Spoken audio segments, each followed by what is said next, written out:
जहां भी जाता हूं अपनी मीटिंग्स में दो तीन चीजें कहता हूं और यह आपको अच्छी तरह समझना होगा। इस देश में गरीब लोगों की भागीदारी नहीं है। अभी आपने कहा, महंगाई की बात की और आपने कहा कि महंगाई बढ़ती जा रही। मैं आपसे पूछना चाहता हूं, महंगाई बढ़ रही है, कम हो रही है? महंगाई के बारे में नरेंद्र मोदी जी ने और केजरीवाल जी ने क्या कहा था? कहा था कि महंगाई कम करेंगे। हुई महंगाई कम? बढ़ती जा रही है और गरीब लोग गरीब होते जा रहे हैं और अमीर लोग अमीर होते जा रहे हैं। 100 लोग हैं, 150 लोग हैं अरबपति जो हिंदुस्तान को कंट्रोल करते हैं। देश का पूरा फायदा उनको मिलता है। अदानी, अंबानी, नरेंद्र मोदी जी की मार्केटिंग करते हैं। आपने कभी नरेंद्र मोदी जी को इनके बारे में कुछ बोलते हुए सुना है? केजरीवाल जी ने अदानी जी के बारे में कुछ बोला है? कभी बोला है? एक शब्द नहीं बोलते हैं, एक शब्द नहीं बोलते हैं। और मैं साफ बोलता हूं कि हम अरबपतियों का देश नहीं चाहते हैं। मैं जाति जनगणना की बात करता हूं और मैंने उदाहरण दिया, इस देश में कम से कम 50% पिछड़े वर्ग के लोग हैं। 50% पिछड़े वर्ग के लोग हैं। 15% दलित हैं, 8% आदिवासी हैं, 15% माइनॉरिटी हैं। आप सरकार की कोई भी संस्था देखो, बड़े से बड़े बिजनेस देखो, जुडिशरी देखो, आपको पिछड़े वर्ग के लोग, दलित, आदिवासी, माइनॉरिटी के लोग नहीं मिलेंगे। मैंने उदाहरण दिया था, हिंदुस्तान की सरकार को 90 आईएएस अफसर चलाते हैं। पूरा का पूरा बजट ये बांटते हैं। सड़कों में कितना पैसा जाएगा, एग्रीकल्चर में कितना पैसा जाएगा, डिफेंस में कितना जाएगा, बिजली में कितना पैसा जाएगा, निर्णय ये लेते हैं। 90 लोग हैं। 90 में से 50% आबादी पिछड़े वर्ग की है देश में। 90 में से 3 पिछड़े वर्ग के हैं। आबादी आपकी 50%, आबादी आपकी 50%, भागीदारी आपकी 90 में से 3। और बजट की बात आती है तो जो ओबीसी वर्ग के अफसर हैं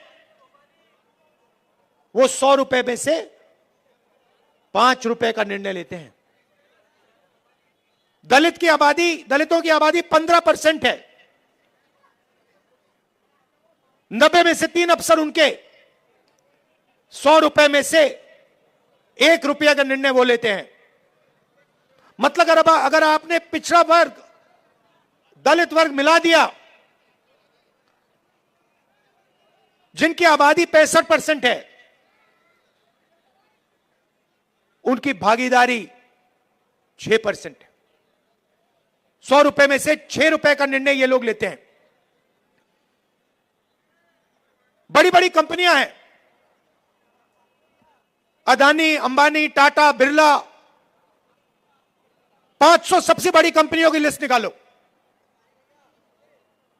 और आपको दिखेगा कि मालिकों में आपको एक आदिवासी, एक दलित, एक पिछड़ा, एक माइनॉरिटी का व्यक्ति नहीं मिल सकता।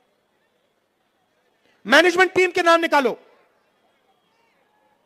आपको एक पिछड़ा वर्ग का व्यक्ति नहीं मिलेगा, एक दलित नहीं मिलेगा, एक आदिवासी नहीं मिलेगा।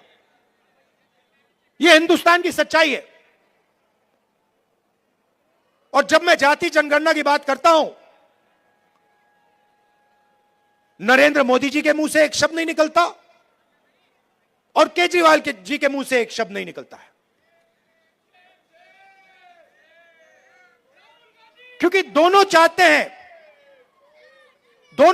हैं कि देश में पिछड़े वर्ग को, दलित को, आदिवासियों को, माइनॉरिटीज को भागीदारी ना मिले।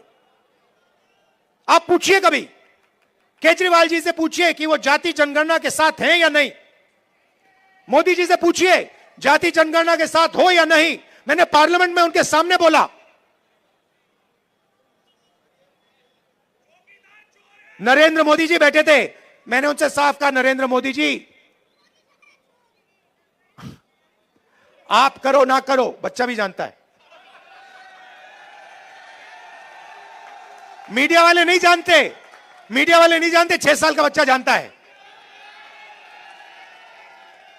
मैंने उनसे कहा कि आप करो ना करो मैं नहीं जानता, मगर जिस दिन कांग्रेस पार्टी की सरकार आएगी, रिजर्वेशन को 50% से ज्यादा कर देंगे और जाति जनगणना लोकसभा में, राज्यसभा में हम पास करके दिखाएंगे। हम भागीदारी चाहते हैं, हम समानता चाहते हैं, हम चाहते हैं कि गरीब से गरीब व्यक्ति, चाहे वो दलित हो, पिछड़े वर्ग का हो, हिंदू हो, मुसलमान हो, सिख हो, ईसाई हो, कि सब लोग बड़ा से बड़ा सपना देख सकें। मैं वो दिन देखना चाहता हूं जब 500 सबसे बड़ी कंपनियों में पिछड़े वर्ग के लोग मालिक बने, दलित मालिक बने, माइनॉरिटीज के लोग मालिक बने, आदिवासी मालिक बने। मैं वो दिन देखना चाहता हूं जब इस देश में सचमुच में पिछड़े वर्गों को भागीदारी मिले, माइनॉरिटीज को भागीदारी मिले, दलितों को भागीदारी मिले। और सच्चाई यह है कि लंबे लंबे भाषण होंगे, केजरीवाल जी भी करेंगे, नरेंद्र मोदी जी भी करेंगे, मगर जब भागीदारी देने की बात आएगी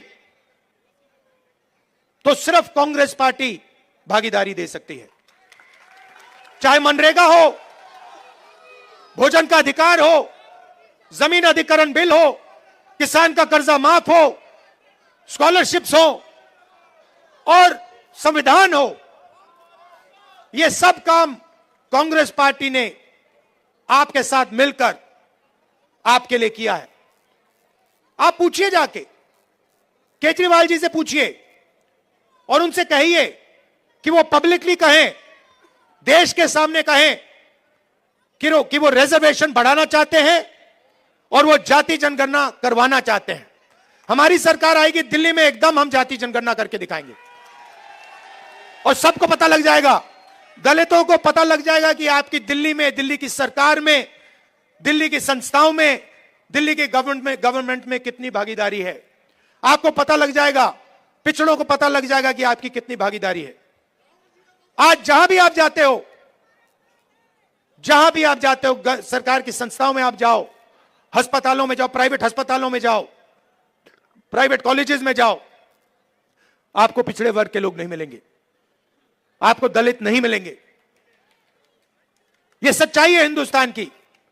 और जाति जनगणना एक क्रांतिकारी काम होगा। मैं आपको कह रहा हूं, दिल्ली की सरकार आएगी तो यहां करेंगे और नेशनल लेवल पे लोकसभा में मैंने वायदा किया, हम उसको पूरा करके दिखाएंगे।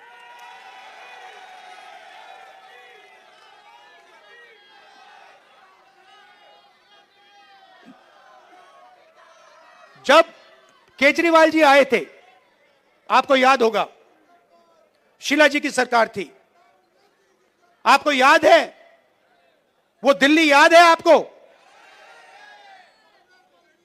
और केजरीवाल जी आए और केजरीवाल जी ने बहुत बड़ा प्रचार किया, दिल्ली को मैं साफ कर दूंगा, भ्रष्टाचार मिटा दूंगा, पेरिस बना दूंगा। अब देखिए हुआ क्या। आप देखिए, बाहर चला नहीं जा सकता है, ऐसा पोल्यूशन है, बाहर चला नहीं जा सकता है, आधे लोग बीमार रहते हैं, कैंसर बढ़ रहा है, पोल्यूशन बढ़ता जा रहा है, महंगाई बढ़ती जा रही है। और उन्होंने कहा था कि भ्रष्टाचार को अरविंद केजरीवाल जी मिटाएंगे।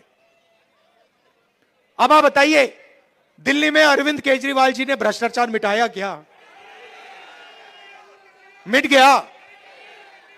तो जैसे जैसे प्रचार नरेंद्र मोदी जी करते हैं मीडिया का, झूठे वायदे, एक के बाद एक, एक के बाद एक, एक के बाद एक झूठे वायदे, वैसे ही स्ट्रेटेजी केजरीवाल जी की है।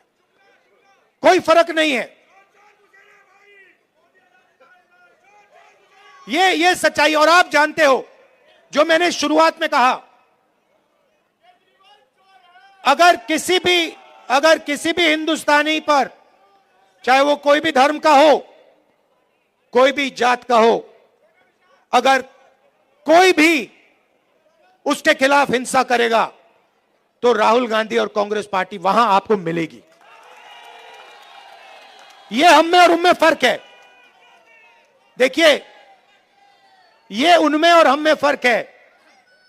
जब हमारी जरूरत पड़ेगी, जब आपके खिलाफ हिंसा होगी, हम वहां आपको दिखाई देंगे, आपके साथ खड़े होंगे।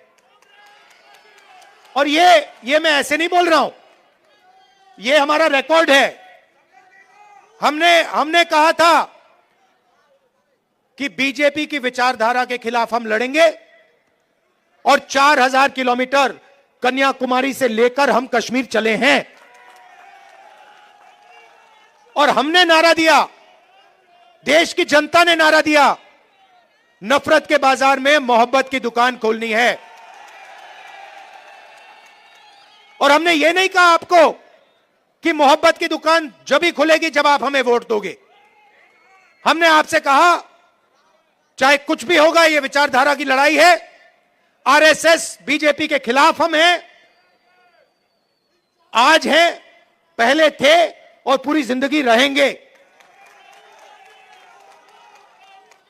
और 4000 किलोमीटर हम चले, और देश का माहौल हमने बदल दिया। एक नए तरीके की राजनीति हम लाए, और एक तरफ हिंसा और नफरत, और दूसरी तरफ मोहब्बत की दुकान। यह सच्चाई है। तो मैं आपको आश्वासन देने आया हूं 2-3 चीजों की। सबसे पहले, हिंदुस्तान सबका है, गरीबों का है, 10-15 अरबपतियों का हिंदुस्तान नहीं है। दूसरी बात, इस हिंदुस्तान में संविधान सबसे जरूरी है। इसकी रक्षा हमने की है। आपने देखा होगा, पहले नरेंद्र मोदी जी 400 पार की बात कर रहे थे, छाती फैला के 400 पार, और चुनाव के बाद संविधान को उन्होंने ऐसे किया, सिर पे लगाया। यह काम कांग्रेस पार्टी ने करवाया है। कांग्रेस पार्टी ने साफ उनको कह दिया कि देखो, बाकी सब ठीक है, अगर संविधान पर आक्रमण किया तो फिर हिंदुस्तान आपको माफ नहीं करेगा, देश आपको माफ नहीं करेगा। तो यह मैं आपसे कहना चाहता हूं, यहां पे कांग्रेस पार्टी का पूरा समर्थन कीजिए, कांग्रेस पार्टी को जिताइए। और जो पहले हम विकास करते थे, जो पूरी दुनिया को मालूम है, जो शीला दीक्षित जी ने काम किया था, जब कांग्रेस पार्टी कर पाएगी। कांग्रेस पार्टी कर सकती है, ना केजरीवाल जी कर सकते हैं, ना बीजेपी कर सकती है। यह सच्चाई है, और आपने देख लिया है, आपके सामने सच्चाई है। दिल्ली की सच्चाई आपके सामने है, महंगाई की सच्चाई आपके सामने है, सड़कों की सच्चाई आपके सामने है, पोल्यूशन की सच्चाई आपके सामने है। तो कांग्रेस पार्टी को आप पूरा समर्थन दीजिए, हमारे कैंडिडेट्स को यहां जिताइए, और दिल्ली में हमारी सरकार बनवाइए। आप सबका बहुत बहुत धन्यवाद। और कांग्रेस पार्टी के जो हमारे कार्यकर्ता हैं, हमारे जो बब्बर शेर हैं, आप सबका दिल से बहुत बहुत धन्यवाद। नमस्कार, जय हिंद।